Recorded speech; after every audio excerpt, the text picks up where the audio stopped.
Hello everyone, in this video I'm going to show you how you can make smooth slow motion video on CapCut PC.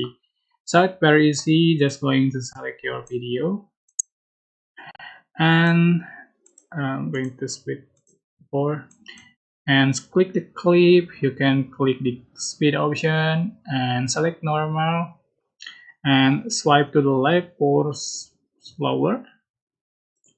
So here's smooth slow mo option. Just tap on a smooth slow mo and select this yeah, frame blending generate is faster.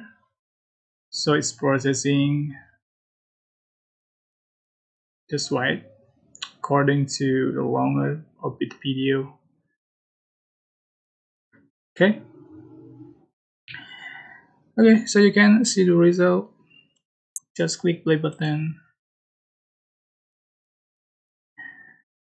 Okay, it's basic, but I hope this tutorial was helpful for you. Don't forget to click like, comment, share, and also subscribe to this channel if you haven't done that.